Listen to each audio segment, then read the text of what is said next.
Hello, boys and girls, ladies and gentlemen.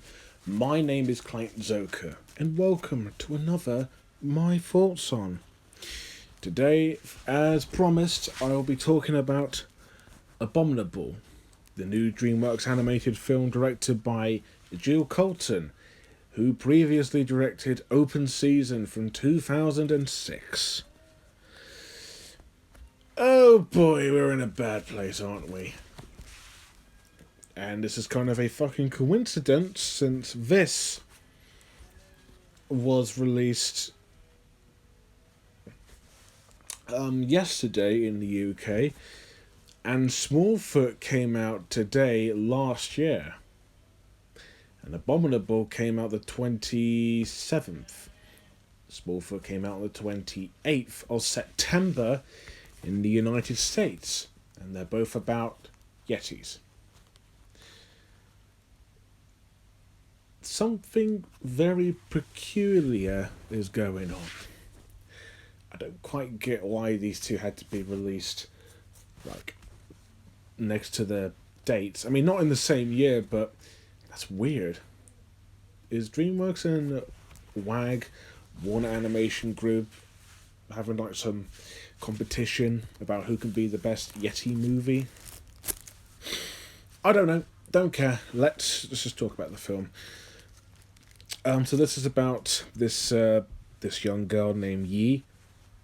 I'm not going to make that reference to that meme because we'll be here all day. She's your typical teenager protagonist who wants to get out of the house. She wants to, travel the world, I think. I know she's always very busy and she always likes to do things.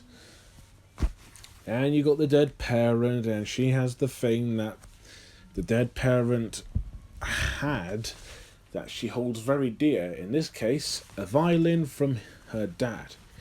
But when she discovers a yeti on her apartment roof, and when she discovers that there are people who are actually after this yeti, she is determined to get this yeti back to where the yeti belongs, in the Himalayas, which is like Everest, pretty much. And that's what they named the yeti. Everest. She is accompanied by Jin, who is just like this, very fit, or just so full of himself, and he just likes looking at his phone. He likes selfies and girls. Peng is the cousin of Jen, and he's also accompanied, and he's also just like the fat kid who makes. He's pretty much like the comic relief, and he likes basketball. So how do you make this plot that is so? This has been done so many times. This is quite similar in other plots, like, from The Iron Giant. I'm just trying to think what else. Pete's Dragon, the 2016 remake, and How to Train Your Dragon, which is kind of a coincidence since this film and How to Train Your Dragon are from DreamWorks, so you can argue that they're ripping off themselves. So is this film exactly like How to Train Your Dragon? No. Yes, it does sound similar. Well, not exactly similar, but it does have a plot that's different from the first film, the first How to Train Your Dragon, and it's executed a lot differently than you would imagine. It started off as just a passable, generic, run-of-the-mill animated kids film. You've got the comedy, you've got the characters, and when you see them for the first time, it's like, oh, I know where this is going. It's got a plot too, like I said, but it's very predictable from top to bottom. You know exactly what's going to happen. There is a twist also, so so you think this is not going to work. It does find a way. First off, it's not a very cartoony, like in your face and oh, I'm so hip and cool, and a juvenile film. I mean, it does have a couple of like burp and like maybe one like bottom joke where Jin has the 2 blueberries in his trousers. That's about it, really. Besides being juvenile and a little unfunny at times, I thought this was very well done. The plot is very consistent, and you can tell the writers do at least care about what's going on, and they want you to care about what's going on, even though you know what's going to happen. There's no subplots here and there. I mean, you do see Burnish, who's voiced by Eddie Izzard, and Dr. Zara, voiced by Sarah Paulson, and her surprisingly good British accent. And then, I mean, there's like a funny reveal with her near the end. I thought that was quite good. But you see them now and then just trying to catch up with the main characters, and that's it. But this is not just a very typical animated film. There's like magic and myths in here. Like Everest, the yeti, is very magical.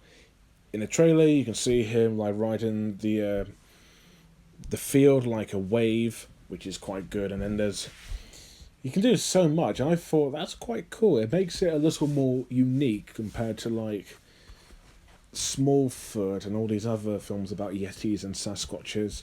The Missing Link is definitely one. And it was nice and heartwarming. You do care about Yi and her journey, and she's determined to get this yeti home. And it does have softer moments. There are moments where, you know, the characters calm down, they talk. They don't really argue that much, which is a cliche that I'm getting a little sick of, but they don't do it here. Maybe for a little bit, but it doesn't take a long time for them to, you know, say sorry and all that. It's finished very quickly, because, you know, they have to get this yeti home before he gets captured. So I thought it was very well done. Not much else to say about it, but I can tell you that the directing, the writing, the plot, the execution, it's all very well done, and there is care put into this. And it really shows. It really does. The comedy. The comedy, for the most part, if it's like slapstick physical comedy, and I can get a little chuckle here and there from the characters when they speak, but if it's like burping, just like burping or farting and that stuff, I'm like, yeah, this is when I say it's run of the mill. Like a lot of these animated films have burp and fart, and it's loud too, so it's kind of expected. Not only that, but the script is just sounds like a Nickelodeon script. They have like characters going, "Awesome!" and they shout out things that are very obvious to us. So the script is quite unoriginal, but the plot itself is well done. Not quite original, but at least it did the best it can on this magical journey. So, yeah, at least the people actually care about what they're making. Animation. Now, I was a bit skeptical on the animation because it looks good. And this is a key point because this is the collaboration of DreamWorks and Pearl. So I don't know who did the animation. I'm going to guess it's probably DreamWorks. They did Captain Underpants, which was quite low in terms of budgeting. I'm going to guess and say that this is the same. And while I like the animation in Captain Underpants, the first epic movie, this film surprised me. I thought, looking at the trailer, I'm like, yeah, it looks good and bright, but the character designs haven't won me over or anything. They look fine. However, this film surprised me visually. The backgrounds are gorgeous. The movement, the speed, the energy, it's all there, and it feels so genuine too. The characters, despite looking average at best, they do look nice and they do look expressive enough. Everest looks amazing with his fur and his like childlike expressions too. And when it comes to the scenes where he uses his magic. That gets really creative and magical too. So there is so much effort put into this. And however, it's not the best animation from DreamWorks. Like I said, the characters look a bit... They look very generic. I can understand this if it was a short film with this film, but it's like an hour and 29 minutes, so... I don't know, they look like something for like straight to DVD or Netflix.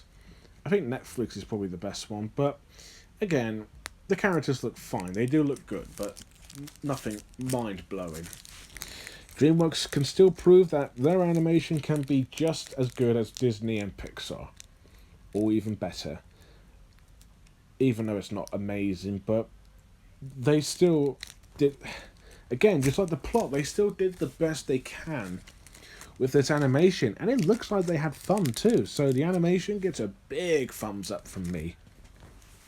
Characters and acting. Oh boy, I think the characters are probably the weakest thing about the film. Who do I like? I like Yi. I think she's a likeable, funny character. She's very relatable, and I found her quite endearing too.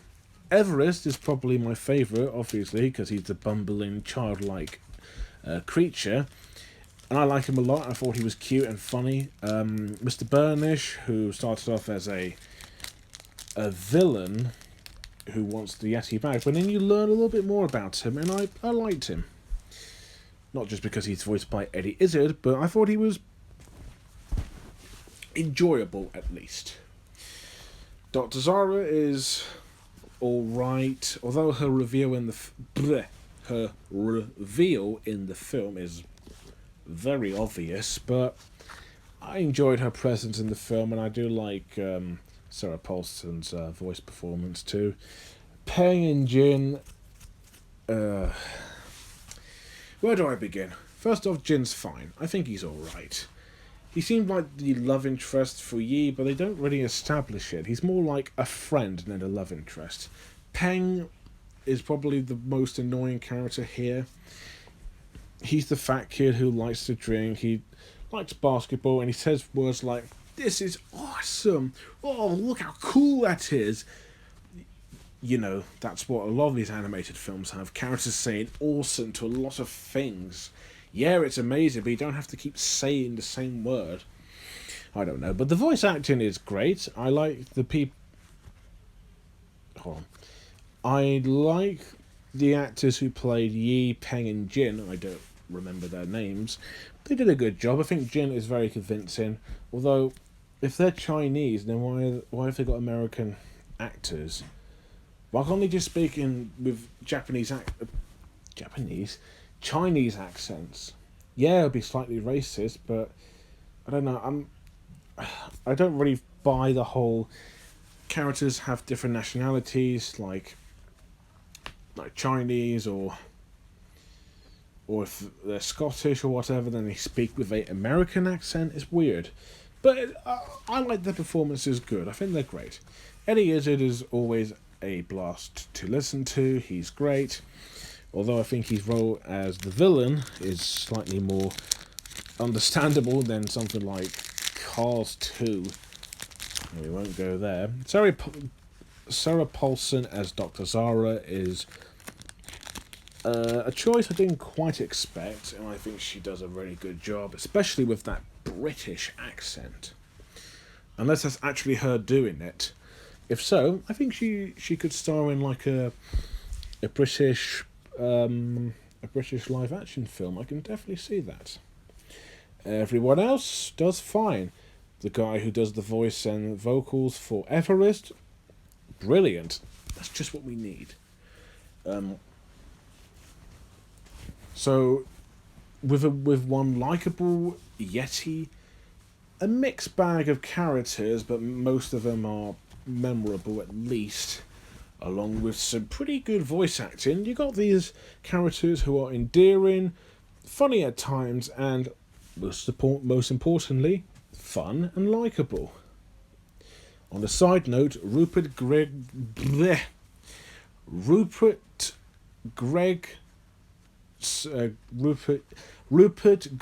Williams, there we go, His score in the movie is absolutely beautiful. It sounds fitting.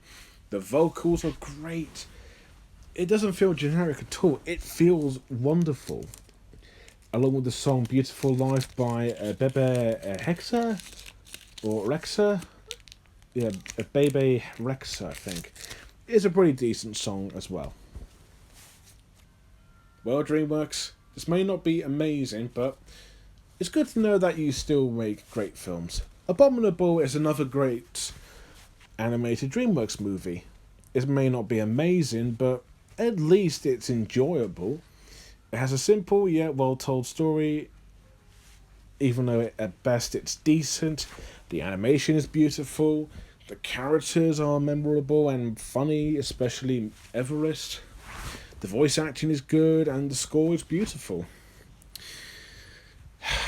Yes, it's predictable. Yes, it does have very generic tropes. Like, you've seen all this in a lot of other animated films before. The animation on the characters look a bit I didn't really like Peng all that much, and yeah, that's about it. Despite them flaws, it's not a terrible movie. In fact, it's a great movie.